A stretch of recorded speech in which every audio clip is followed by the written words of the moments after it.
स्वागत है एक बार फिर आप सभी का आपके अपने यूट्यूब चैनल पीएस क्लासेस पर।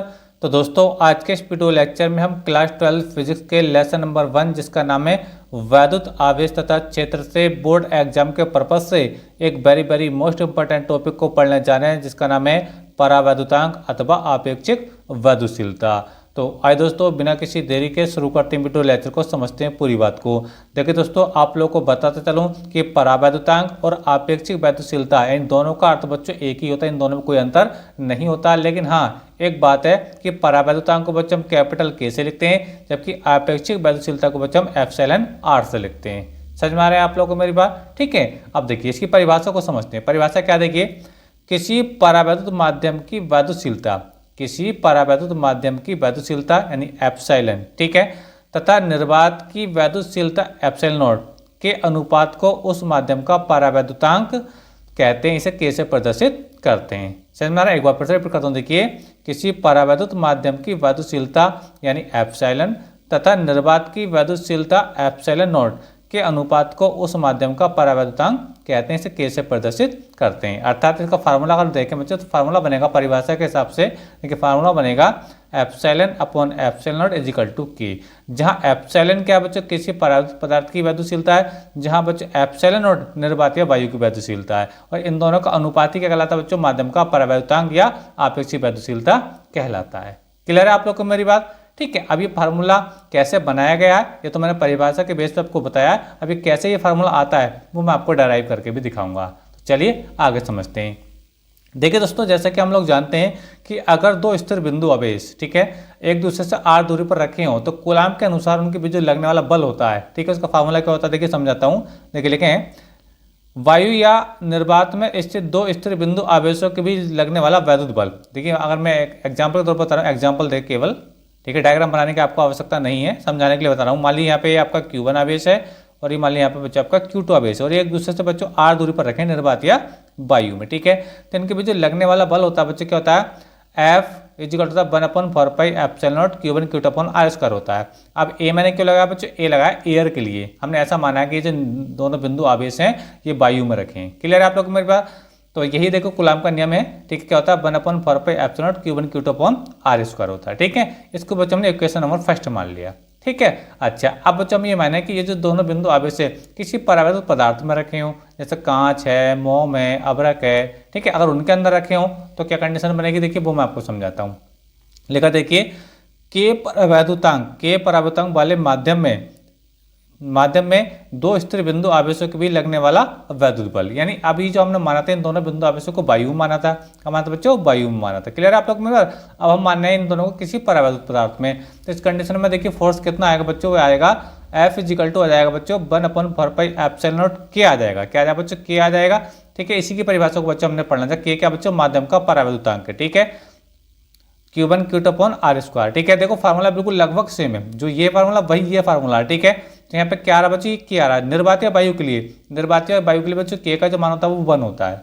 समझ में आ रही है आप लोग को मेरी बात? ठीक है, बिल्कुल देखो एग्जैक्ट बिल्कुल वही फार्मूला है, बस अंतर क्या बच्चों? ये अपन में क्या रहा? के आ रहा है, जब के क्या बच्चों? माध्यम का परावैद्युतांक है, और इसी की बच्चों को परिभाषा आज समझनी है, ठीक है। समझ में आ रहा आप लोग मेरी बात? आगे देखिए, अब समझाता हूँ। देखिए अब देखिए इसको बच्चों हमने समीकरण 2 मान लिया। देखो ये हमारे पास समीकरण 1 और ये वाली समीकरण नंबर 2 बनी, ठीक है। अब हम समीकरण 1 को समीकरण 2 से भाग करेंगे, समीकरण 1 को समीकरण 2 से भाग करेंगे, ठीक है, यानी FA अपॉन FM हो जाएगा वो किसी मीडियम में फोर्स है, ठीक है। समझ में आ रहा है आप लोग मेरे पास?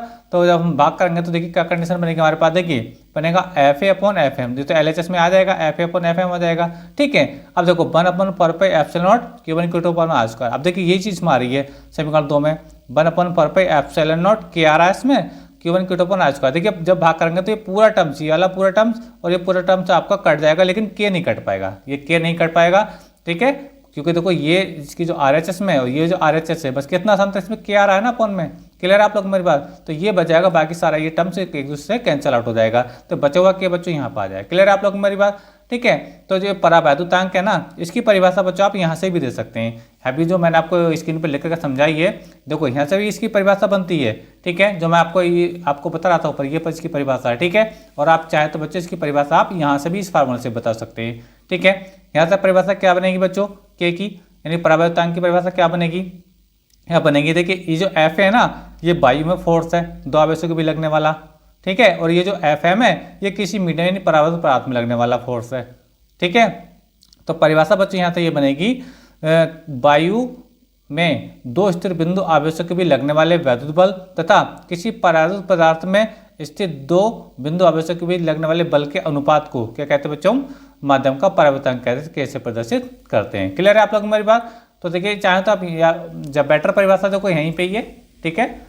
ये जो मैं आपको बताया था इसकी परिभाषा यही है, समझ में आ रहा है। और चाहे तो बच्चों आप यहाँ से भी जो मैं आपको बताता ये भी आप इस फार्मूले से भी आप अकॉर्डिंग अपनी परिभाषा यहाँ से लिख सकते हैं, ठीक है। अच्छा अब देखिए आगे बढ़ते हैं, देखिए थोड़ा आगे क्या बढ़ना, देखिए अब देखिए हम इस परिभाषा को और आगे समझते हैं। देखिए मैं लिखा पुनः ये दोबारा, ठीक है। Fm ये वही Fm आ रहा जो आपको मैं ये समीकरण नंबर सेकंड में दिख रहा था, ठीक है।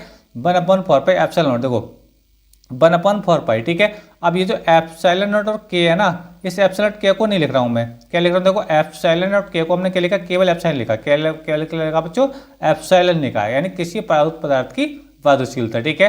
तो देखो ये जो 1/4 तो आपका सेम आ रहा है, ये समीकरण 2 को देख लीजिए, ठीक है। बस ये जो एप्सिलॉन नॉट है और ये के इन दोनों की जगह मैं क्या लिख रहा हूँ बच्चों, एप्सिलॉन लिख रहा हूँ, दो बच्चों एप्सिलॉन आपका ये आ रहा है, ठीक है। और बाकी Q1 Q2 अपन आज का बच्चों ये आ गया। क्लियर है आप लोगों को मेरी बात। ये समीकरण बच्चों हमने कितनी हो गई है, हमारे पास 4 समीकरण, ये समीकरण 3 और ये समीकरण नंबर 4 हो गई, ठीक है। अब समीकरण 1 को 4 से भाग कर देंगे, समीकरण 1 को 4 से भाग, मैंने लिखा देखो, लिखा समीकरण 1 को समीकरण 4 से भाग करेंगे, ठीक है। तो देखिए समीकरण 1 हमारे पास वही थी जो निर्वात वायु में लगने वाला फोर्स था, ये देखो 1/4 epsilon not Q1 Q2 r square, ठीक है। ये समीकरण 1 है, इसको भाग करनी है हमें किससे, समीकरण 4 से। तो समीकरण 4 हमारे पास क्या बच्चों, 1/4 Fm = 1/4 epsilon Q1 Q2 r square, ठीक है। जब भाग करेंगे तो देखो फिर से पूरा टर्म्स कटेगा, Q1 Q2 r स्क्वायर भी कट जाएगा, और ये जो पहली समीकरण में आपका ये देखिए ये पूरा टर्म्स कटेगा, साथ में 1/4 ये भी 1/4 भी कट जाएगा, और इधर से भी देखो यहाँ पे ये 1/4 समीकरण 4 में 1/4 भी कट जाएगा। तो यहाँ से क्या बचेगा, देखिए यहाँ से बचेगा बच्चों आपका, ऊपर से देखिए समीकरण 1 से बचेगा आपका यहाँ पे केवल एप्सिलॉन नॉट बचेगा, समीकरण 1 से बचेगा केवल एप्सिलॉन नॉट, ठीक है। और जो समीकरण आपके 4 इससे बचेगा केवल एप्सिलॉन बचेगा। क्लियर है आप लोगों को मेरी बात। तो कंडीशन क्या बनेगी भाग करने पे, FA/Fm, Fa है बच्चों ये आपका वायु में फोर्स है, ठीक है, दो आवेशों पे लगने वाला, ठीक है। और जो Fm बच्चों ये किसी परावर्तित पदार्थ में लगने वाला फोर्स है दो आवेशों पर, ठीक है। समझ में आ रहा। अब देखिए ये कंडीशन बनेगी हमारे पास, तो देखिए अब यहाँ ऊपर से बचा हुआ ये एप्सिलॉन बचा हुआ, ये एप्सिलॉन नॉट, ठीक है, जो समीकरण 1 और 4 से बच का आ रहा है, ठीक है। जो एप्सिलॉन नॉट है इस समीकरण 1 से बचा हुआ है, ठीक है, समीकरण 1 है, और जो एप्सिलॉन नॉट बचा हुआ है, ठीक है, एप्सिलॉन बचा हुआ वो समीकरण 4 से बचा हुआ है एप्सिलॉन, ठीक है। अच्छा अब ये देखो FA अपॉन जो FM है, FA और जो FM है बच्चों इसका वैल्यू हमने अब निकाल सकते हैं, ये क्या है, ये K के बराबर है, क्या के बराबर है बच्चों, K के बराबर है, ठीक है। तो देखिए आगे देखिए मैं इसको थोड़ा लिख देता हूँ, यहाँ पे देखिए थोड़ा सा लिखेंगे समीकरण 3 से, समीकरण 3 से बच्चों देखें तो ये जो आपका देखो क्या FA अपॉन FM, ठीक है। FA क्या है मैं आपको पहले बता चुका हूँ, दो आवेशों पर वायु में लगने वाला बल, ये निर्वात पर लगने वाला बल है। और ये जो FM है बच्चों ये किसी परावर्तित माध्यम में दो आवेशों पर लगने वाला बल है, और ये काय बराबर K के बराबर है। समझ में आ रहा आप लोग को मेरी बात, ठीक है। तो इस कंडीशन में ये जो हमारे पास कंडीशन आई है, इसलिए देखो यहाँ पर हम क्या लिख सकते हैं, K लिख सकते हैं, समझ में आ रहा है। तो K बराबर क्या हो जाएगा, एप्सिलॉन अपॉन एप्सिलॉन नॉट बन जाएगा। तो मैं इस चीज़ को पहले लिख दूंगा, तभी हम कह सकते हैं, देखिए हम कह सकते हैं एप्सिलॉन अपॉन एप्सिलॉन नॉट बराबर K। तो स्टार्टिंग में बच्चों यही फार्मूला था जहाँ से आपने इसकी परिभाषा को समझा था। समझ में आप लोग को मेरी बात, ठीक है। तो देखो स्टार्टिंग में जो आपको मैंने परिभाषा बताई थी वो यही फार्मूला था जो आपको मैं स्टार्टिंग में क्या देखो epsilon upon epsilon naught equal to K। तो वही फार्मूला देखो आपकी स्क्रीन पर बच्चों ये आ चुका है, epsilon upon epsilon not K, ठीक है। जब एप्सिलॉन क्या है बच्चों ये किसी परावर्तित पदार्थ की वायुशीलता है, और एप्सिलॉन नॉट क्या बच्चों की निर्वात वायु की वायुशीलता है, और इन दोनों का अनुपाती क्या होता है बच्चे, माध्यम का परावैद्युतांक होता है। या फिर इसको आप क्या लिख सकते हैं, इसको बच्चों आप ऐसे करके आप एप्सिलॉन R भी लिख सकते हैं। समझ में आप लोगों को मेरी बात। तो उम्मीद करता हूँ ये बात आपको अच्छे से क्लियर हो गई होगी, क्योंकि मैं आपको पहले बता चुका था कि परावैद्युतांक और आपेक्षिक वायुशीलता बच्चों दोनों का एक ही मतलब है, दोनों का अर्थ अलग अलग नहीं है। क्लियर आप लोग मेरी बात।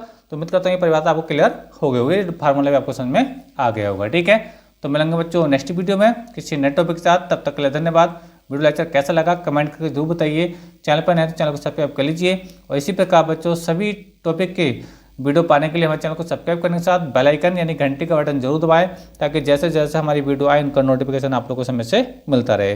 मिलेंगे नेक्स्ट वीडियो में किसी नए टॉपिक के साथ। तब तक के लिए धन्यवाद। Best of luck. जय हिंद, जय भारत।